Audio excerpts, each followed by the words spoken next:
نحمده ونصلي على رسوله الكريم أما بعد فأعوذ بالله من الشيطان الرجيم بسم الله الرحمن الرحيم قل لمن ما في السماوات والأرض قل لله كتب على نفسه الرحمة ليجمعنكم إلى يوم القيامة لا ريب فيه الذين خسروا أنفسهم فهم لا يؤمنون وله ما سكن في الليل والنهار وهو السميع العليم صدق اللہ العظیم.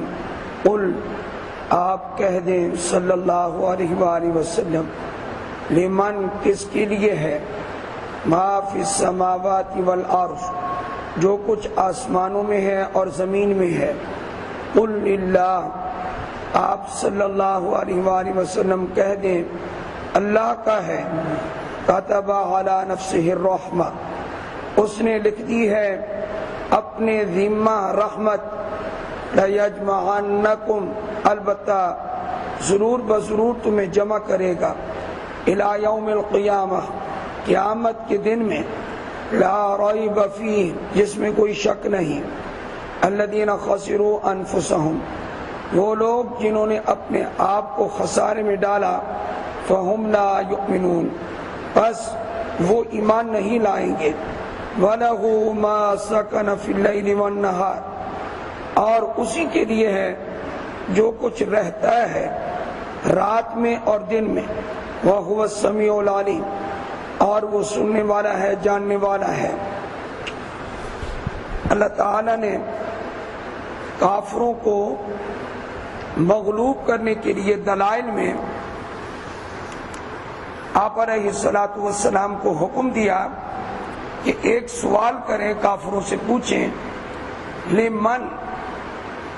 قل آپ کہہ دیں لمن کس کا ہے جو کچھ آسمان میں ہے.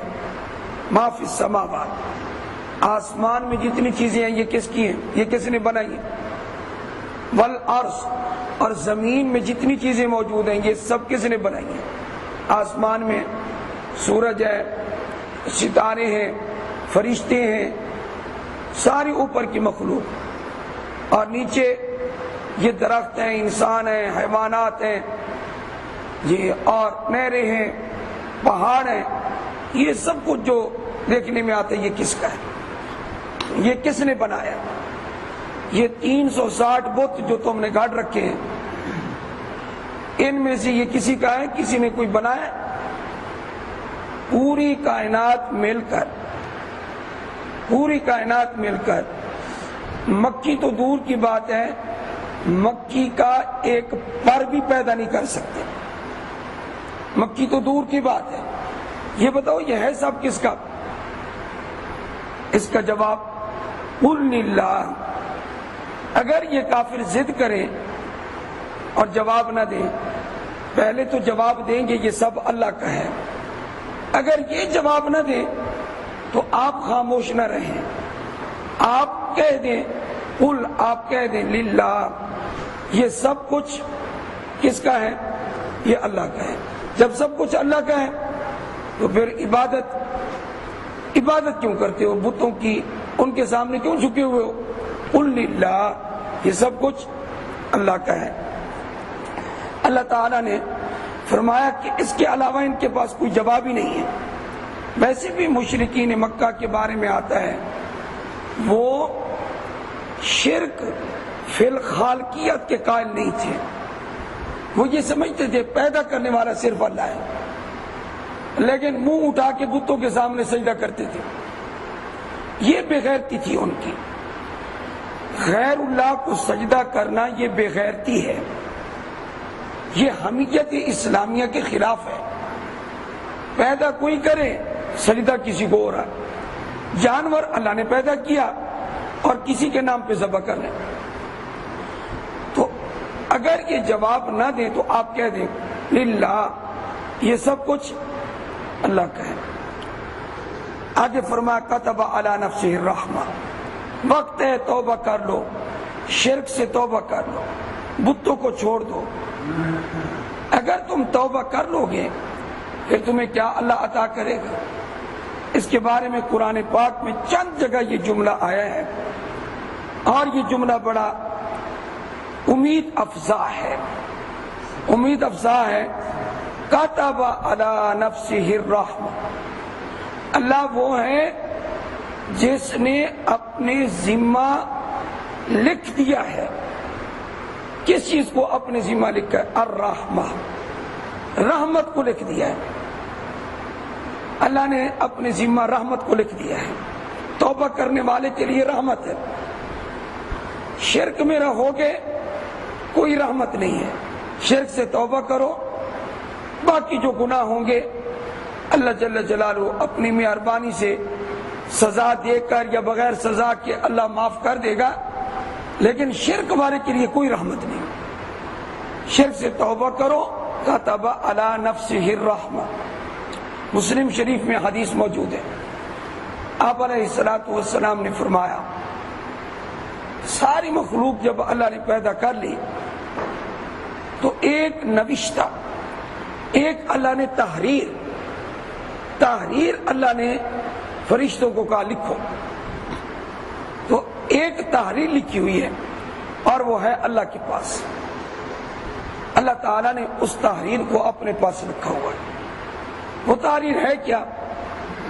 وہ مختصر اتنا سا مضمون ہے، یہ اتنا سا، ان رحمتی تغلب غضبی، میری رحمت میرے غضب پر غالب ہے۔ جتنا اللہ رحم کرتا ہے اور معاف کرتا ہے اتنا کوئی بھی نہیں کرتا، اور جتنا جلد راضی ہوتا ہے اتنا کوئی بھی راضی نہیں ہوتا۔ اور صرف اتنا کہنے سے، حدیث مشکات میں جلد اول میں حدیث میں موجود ہے، فرمایا بندہ جب گناہ کرتا ہے اور یہ کہہ دیتا ہے اللہم اغفر لی، رب اغفر لی، اللہ کہتے ہیں اچھا اس نے گناہ کیا اور کہتا ہے اے میرے رب تو مجھے معاف کر دے، یہ تو سمجھتا ہے نا، دیکھا نہیں ہے کہ اس کا کوئی رب ہے، یہ مجھے رب مانتا تو ہے، میں نے اسی پر اس کی بخشش کر دی۔ تو اللہ تعالیٰ بعض اوقات ایسے بھی مہربان ہو جاتا ہے، رحمت غالب ہے، اللہ کا غضب جو ہے وہ مغلوب ہے۔ کتب علی نفسہ الرحمہ لیجمعنکم الی یوم القیامہ، یہ دھمکی ہے، اللہ تعالیٰ نے دھمکی بھی دے دی ہے، اگر توبہ نہیں کرو گے شرک سے تمہیں جمع کرے گا قیامت کے دن، لا ریب فیہ، جسم کے آنے میں کوئی شک نہیں ہے۔ شرک والوں کو اس دن اللہ تعالیٰ بتائے گا میرے ساتھ شرک کا انجام کیا ہے۔ اولاد لینے کہاں جاتے تھے؟ یہ جو تعویذوں والے ہیں ان کے پاس جانا بھی میری طبیعت کے مطابق نہیں۔ اگر یہ کام کرنے کے ہوتے تو ہم یہ کام کر چکے ہوتے، ہمارا خود دل نہیں مانتا، ہمارا دل یہ کہتا ہے جو کچھ ہونا ہے وہ اللہ سے ہو۔ عصر کے بعد تو مجھے چھٹی ہوتی ہے مدرسے سے، مسجد میں بیٹھ جاؤں، آؤ مجھ سے دم کرواؤ، مجھ سے تعویذ لو، میری دکان چمک پڑے گی۔ یہ کام اگر کرنے پہ کر، لیکن کیوں کہ عوام کا اعتماد تعویذوں پہ ہو جائے گا، مولوی صاحب سے تعویذ لیا تھا ہمارا کام ہوگی، اللہ سے اعتماد اٹھ جائے گا، کیا فائدہ؟ اور ہم نے کیا کرنا ہے؟ کھانی ہے صبح 2 روٹی، شام کو 2 روٹی، اس کے لیے پھر یا ولیٹ شروع کر دیں، ہیں جی؟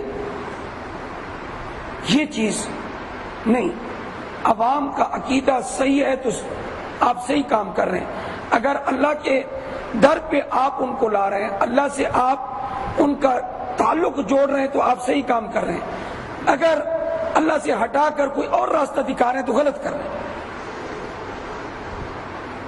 یجمعنکم الی یوم القیامہ لا ریب فیہ، اس میں کوئی شک نہیں ہے۔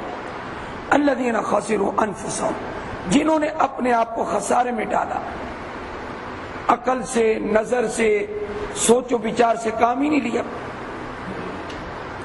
فہم لا یؤمنون، ایسے لوگ ایمان نہیں لائیں گے۔ اللہ نے فرمایا الذین خسروا جنہوں نے اپنے آپ کو خسارے میں ڈالا، عقل سے کبھی سوچا ہی نہیں ہے، فَهُمْ لَا يُؤْمِنُونَ، یہ لوگ ایمان نہیں لائیں گے، یہ خسارے میں چلے گے۔ وَلَهُ مَا سَكَنَ فِي اللَّيْلِ وَالنَّهَارِ، اسی کا ہے جو کچھ ساکن ہے، یہ ساکن متحرک کے مقابلے میں نہیں ہے، اس ساکن کا معنی جو کچھ رہتا ہے، فی اللیل رات میں، والنہار اور دن میں، یہ سب اللہ کا ہے۔ اس سے پہلے کی آیت کو دوبارہ سوچیں، کیا اللہ نے فرمایا آسمان میں جو کچھ ہے، زمین میں جو کچھ ہے، یہ کس کا ہے؟ یہ اللہ کا ہے۔ اب کہا جو کچھ رات میں ہے وہ سب اللہ کا ہے، اور جو دن میں ہے وہ سب کچھ اللہ کا ہے۔ دونوں آیتوں کو ملانے سے نتیجہ کیا نکلا؟ یہ نتیجہ نکلا کہ کوئی جگہ ہو یا کوئی زمانہ ہو اور کوئی مخلوق ہو، جگہ چاہے آسمان ہو چاہے وہ جگہ زمین ہو، زمانہ چاہے رات کا ہو چاہے دن کا ہو، ہر زمانے کے اندر جو چیزیں ہیں اور ہر جگہ میں جو چیزیں ہیں اور جو بھی مخلوق ہے، ان سب کا خالق یہ اللہ ہے۔ وَهُوَ السَّمِيعُ الْعَلِيمُ، فرمایا وہ سب کی سنتا ہے، العلیم سب کو جانتا ہے۔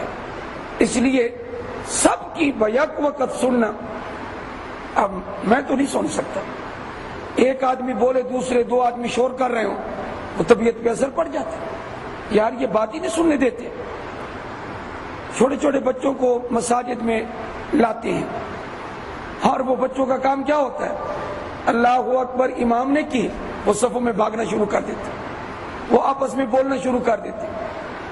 ایسے بچوں کو لاتے ہیں لوگ مسجدوں میں، مجانین اور ایسے صبیان کو بچوں میں لانے سے منع کیا گیا ہے، جن کو یہ پتہ نہ ہو کہ نماز کیا ہوتی ہے، نماز کا پتہ ہو، نمازی کے آگے سے گزرنا نہیں ہے، چپ رہنا ہے، ان بچوں کو لانا چاہیے مساجد میں۔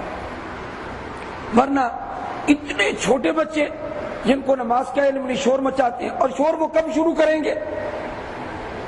آپ یقین مانے وہ چپ کر کے بیٹھے رہیں گے، جیسے ہی نماز شروع ہوگی اللہ اکبر، وہ اپنا کام شروع کر دیں گے، وہ اپنا کام شروع کر دیں گے، شور مچائیں گے۔ اب یہ حالت ہے۔ اب کسی کو مسئلہ سمجھاؤ، وہ کہتا ہے جی ہمارے بچے ہیں، آپ کے بچے ہیں، کوئی شریعت بھی کوئی چیز ہے یا نہیں ہے، کوئی مسائل دینیہ بھی ہیں یا نہیں ہے؟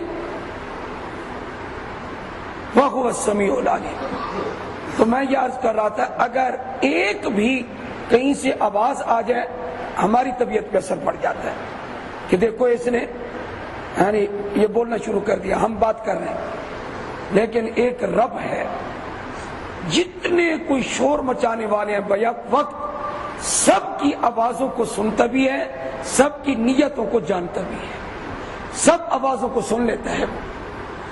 آپ دیکھ لیں کہ طواف ہو رہا ہے، سعی ہو رہی ہے، ہزاروں لوگ بیک وقت چل رہے ہوتے، بیک وقت دعائیں کر رہے ہوتے، اور ان کی زبانیں، ان کی بولیاں سب مختلف ہیں، ہر ایک کو یقین ہے کہ میری دعا کو اللہ سن رہا ہے۔